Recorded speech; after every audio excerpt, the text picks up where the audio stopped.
What's up, everybody? Happy Monday. Hopefully your Sunday was awesome. It was a great day of NFL games. Obviously, y'all know I'm a big Packer fan, so I love the way Sunday night ended. I was dead wrong on that game. Definitely thought San Fran was going to have their way with us, so that was exciting. The Justin Tucker walk-off field goal was absolutely amazing. Great game by the Chargers. Sucks to be a Giants fan. It was just a fun Sunday of NFL action. If your team didn't come out on top, get after them next week. If your fantasy teams didn't work out well, it happens. I know I had a bad week a year long, but hopefully DFS was solid for most of you guys. Let's talk about the Showdown slate for this Monday, and I will try to get the slides right this time because I screwed that one up on the main slate video this week. So this is the way it's always worked before, so hopefully it works this time. All right, guys. As far as the NFL package, which is still up for sale on the website, which covers all the Showdown videos, the members-only videos where we do lineup construction, everything like that, all the main slates, write-ups, primetime, everything like that. It's $125 for all 19 weeks. We're a couple weeks in. In honor of the fact that I'm also in a great mood today, Rodgers number 12, Adams 17, that adds up to 29. $29 rebate today for anybody who purchased the NFL package. I will send that to you in less than 24 hours.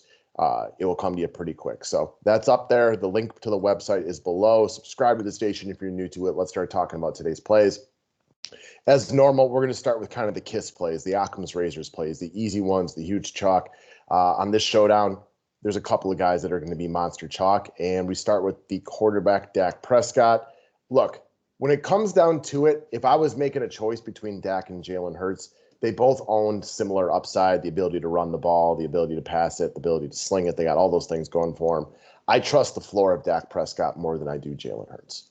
Now, that doesn't mean that he's the better play for today, but if I could only play one of them, I would feel safer with Dak Prescott than I would Jalen Hurts.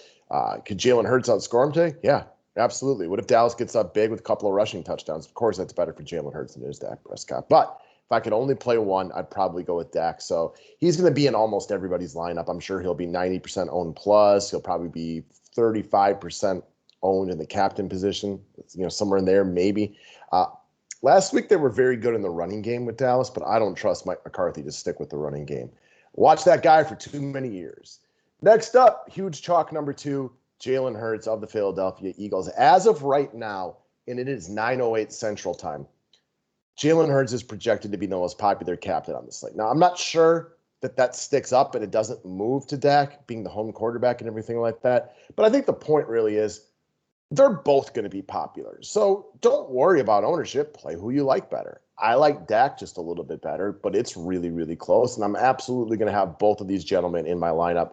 Hurts has shown a nice floor with his ability to run the ball. Dak can run the ball. He can throw it. You want both quarterbacks in your lineup. If you're going to get crazy and maybe captain a running back and fade a quarterback, captain a running back, play a defense, fade a quarterback. Interesting play. It has a way that it could work, especially in deep GPPs. I just don't like the risk reward for showdowns a lot for going for it. Now, somebody has to win it. And if that's how you like to play, hey, man, I respect people who go for it. And that's really, really cool. It's just not how I specifically like to play showdowns. Showdowns here for me to double my money, not necessarily try to get rich on. But to each his own, and if you play them to get rich, all the more power to you. Next up, let's talk about Amari Cooper. So on Thursday night, I covered DJ Moore as the wide receiver that you wanted over Brandon Cooks. We got that one right. Awesome. Doesn't always work out that way. For this specific slate, we happen to get that one right. Not that Brandon Cooks wasn't decent, but DJ Moore was a little bit better. What we run into right here with Cooper versus CD, it's tough to play both of them. Assuming that you're playing both quarterbacks, it is really difficult to get both of these guys in your roster. Gun to head, and I'm telling you, this is close. This is real tight. I'm going to Amari Cooper for a couple of reasons. One, the savings on the price actually matters in this slate. It does make a difference. It is going to allow you to have a slightly better lineup. The money actually does matter on this slate. Two, it's a home game. Last year wasn't as bad, but in his time in Dallas, Amari Cooper has had a propensity for monster games when they play in Dallas. It's the home opener. That gives me a little desire to have Amari Cooper over CeeDee Lamb. I cannot fault anybody for choosing CeeDee Lamb over Amari Cooper. The young man's amazing. He's an absolute game breaker. He's a target monster.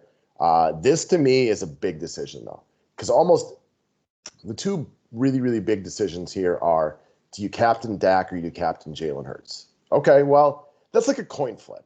I got Dak, but the arguments for Jalen Hurts are absolutely 1,000,000% legit, and I cannot fault anybody for thinking that way.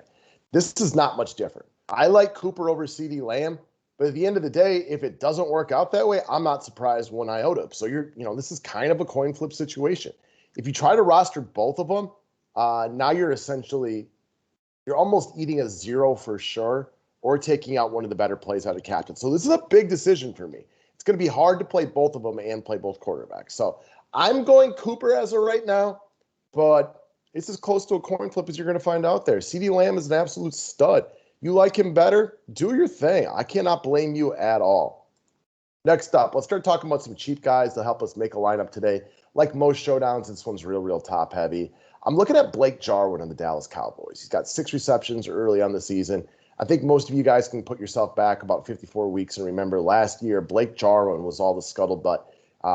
Big step up from the tight end position, was supposed to have a solid fantasy year. Things did not go that way. He got injured in the opening game. Even if he hadn't gotten injured, Dak got injured a few games later, probably wasn't going to be the monster season. In game 1, Jarwin participated with a couple of catches, but it kind of looked like Dalton Schultz was the guy. Game 2, Jarwin, I believe, out-targeted Dalton Schultz. Not by like a monster margin or anything like that, but he's also significantly less expensive. And I think he's just as talented, if not more talented, than Dalton Schultz. So as far as the cheap guys on this roster, on this slate, I'm looking at Blake Jarwin. Is this a guy you have to play? Obviously not. I don't think he ruins the slate.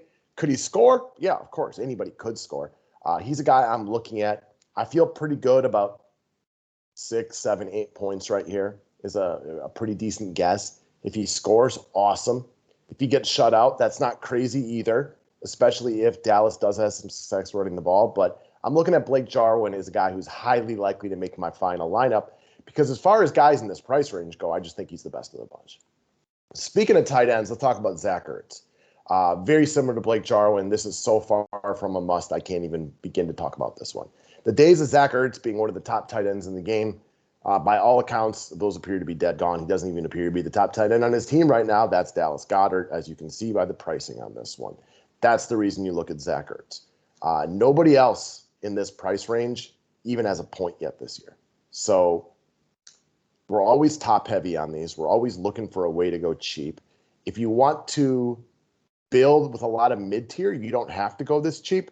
But if you want to captain a quarterback and play one of the elite wide receivers, you're probably going to need a cheap guy in your roster. Zach Ertz has a couple of targets in each game. He's caught 3 or 4 targets. He could be a red zone target. You guys all know how it is with tight ends down near the goal line. It's a little easier for them to catch touchdowns than some other guys because of their size. So is this a great play? Yeah. No, definitely not. But as far as guys like below 3K, after Blake Jarwin, and you get down even cheaper, like where else are you going to go? Like Greg Ward, who doesn't have a target yet this year, give me Zach Ertz at 2,200 as the best of a really terrible bunch. But when you got guys that are borderline free, that's about what you can expect out of them. That's what I got for today, guys. Cheers. Have a wonderful Monday. I appreciate y'all tuning in. Click that thumbs up button, subscribe to the network, and we'll see you guys soon.